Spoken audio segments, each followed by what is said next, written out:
November 29th, 1970. The Isdalen Valley in Norway, near Bergen. A cold, foggy morning. Two men set out for a Sunday hike with their daughters. It's a popular trail, known for its stunning views. But today, they will discover something that will change their lives forever. Between the rocks, in a remote part of the valley, they notice something unusual. They get closer. It's a body, a woman, or rather, what's left of her. Welcome to another episode of Dark Tales. I'm Sean, and today I'll tell you about one of the most mysterious unsolved cases in Scandinavian history. About a woman who still has no name. About a death that leaves more questions than answers. This is the story of the Isdal Woman, the woman from the Valley of Ice. The body is in terrible condition, charred, nearly unrecognizable, lying on her back in a strange position, as if she tried to protect herself. Around her are traces of fire, burned trees, scorched ground. But this wasn't a random forest fire. The police arrive. Their first analysis is grim. The woman was burned deliberately. But by whom? By herself or by someone else? Next to the body, they find two plastic bottles that once contained gasoline. Empty. Several packets of sleeping pills, phenamol, a strong sedative. Around 70 of them had been swallowed. Someone wanted to die peacefully, then burn without feeling the pain? That would fit a suicide. But many details don't match. The woman has no face.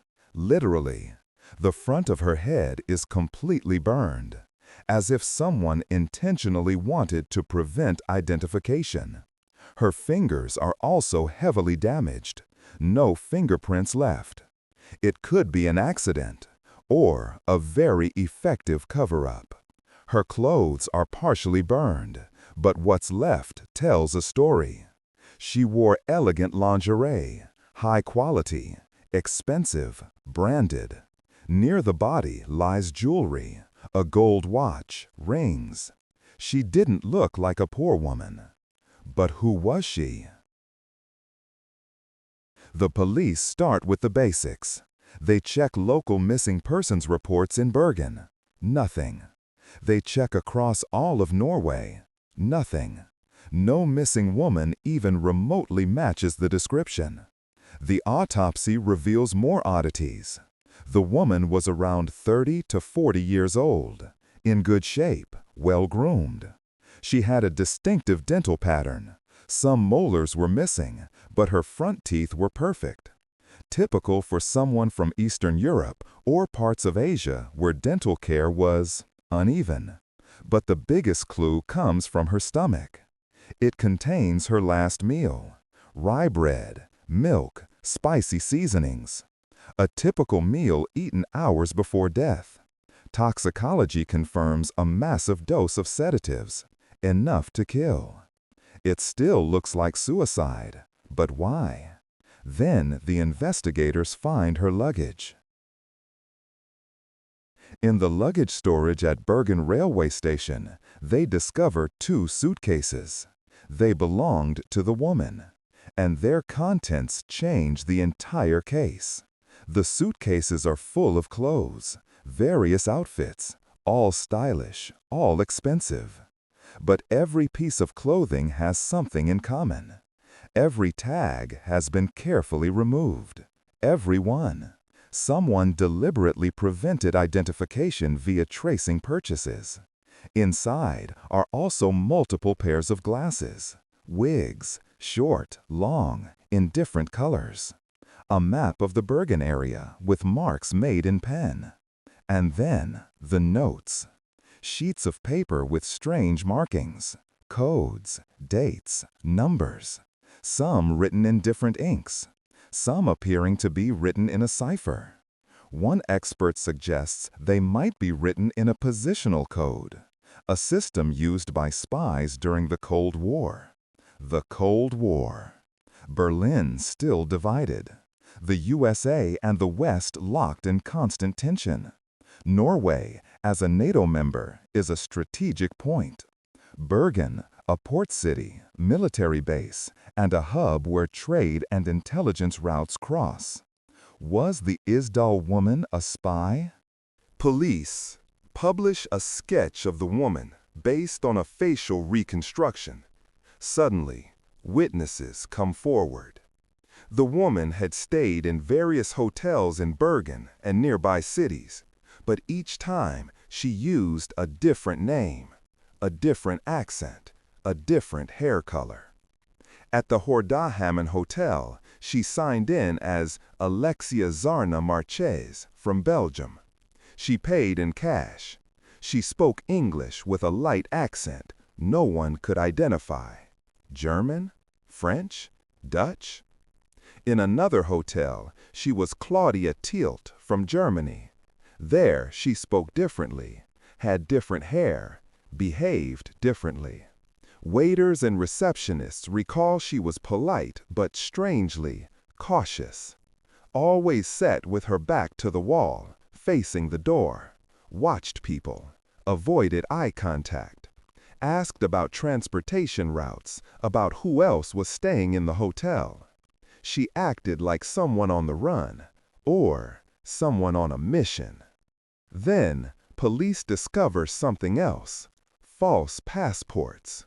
In her luggage are documents under different names, all fake. The addresses she gave, fictional. The surnames, missing from any European databases. One passport lists a birthplace in East Germany, another in Belgium, another in a French colony. Who was she? Experts suggest several possibilities.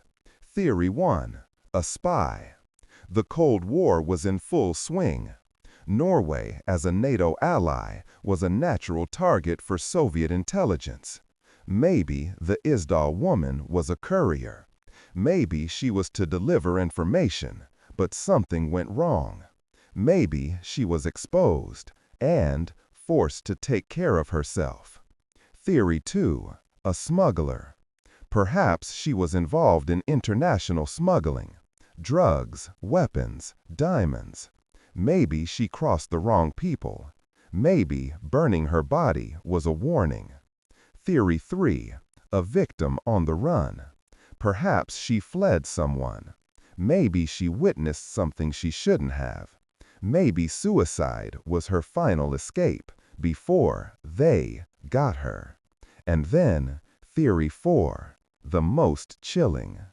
That she didn't kill herself at all, that someone murdered her, staged it as suicide, burned the body to destroy evidence, and that we will never know who did it. Over the following weeks, police trace her movements. She traveled across Norway, Oslo, Stavanger, Trondheim, always changed names, always paid in cash, always remembered as strange or suspicious. One detail is particularly unsettling. Several witnesses claimed they saw her with a man, tall, elegant, dark-haired. They spoke Italian, but when police try to find him, it turns out he doesn't exist. No hotel registered him, no pictures include him. He vanished like a ghost. Then another witness says something even stranger, that he saw the woman in the valley days before the body was found, that she wasn't alone, someone was with her, but he can't recall who. Coincidence or something more? The case was officially closed as probable suicide. In 1971, the woman was buried in Bergen. Her gravestone bears only the date of death. No name, no story. But in 2016, nearly 50 years later, Norwegian authorities authorize an exhumation. With advances in DNA technology, there's hope. The exhumation reveals something unexpected: intact genetic material. Scientists extract DNA and begin analysis. The results are fascinating. The Isdal woman likely came from Eastern Europe, possibly from the region around Germany, Poland, or even further east, perhaps from the former USSR. Her DNA shows characteristics typical of Central European populations. But there are still no matches in global databases. No relatives came forward. No missing person report matches her. Who was she?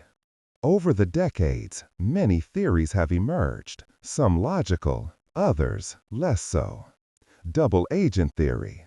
Some believe she worked for both sides, Western and Eastern intelligence. When her dual loyalty was exposed, she was cleaned up. Spy's lover theory. Perhaps she was romantically involved with someone in intelligence, drawn into the world of espionage, then discarded and silenced. Murder theory. Many private investigators believe the burning was too precise, too professional for suicide. That someone killed her, set her on fire, and planted evidence. Fugitive theory. Maybe she fled from an abusive relationship, from organized crime, from something darker. Maybe the false identities were her desperate attempt to survive. And in the end, when she realized she couldn't escape, she chose the only exit she saw. More than 50 years have passed, yet the case still grips people. Why? Because this isn't just a story about a death.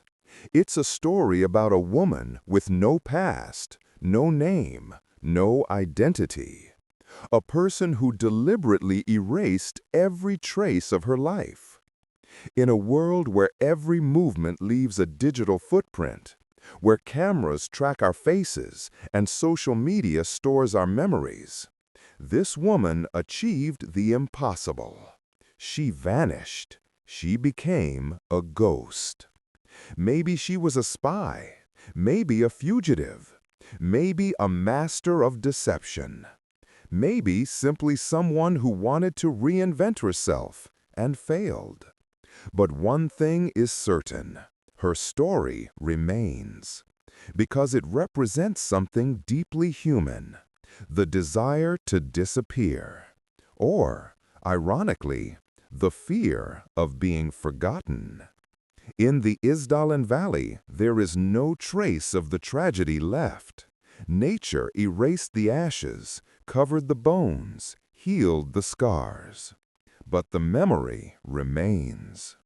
The Isdal woman lies buried in Bergen, without a name, without a past. Her gravestone marked only with a case number, Case 013. Will we ever learn who she was? Maybe. Maybe DNA technology will finally reveal a family member. Maybe someone will recognize her reconstructed face. Maybe an old document will surface from some forgotten archive. Or maybe not. Maybe her identity will remain a mystery forever. And maybe that was exactly what she wanted.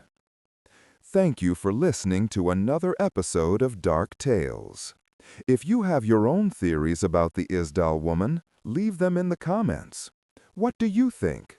Suicide or murder? Spy or fugitive? Subscribe if you want more dark mysteries.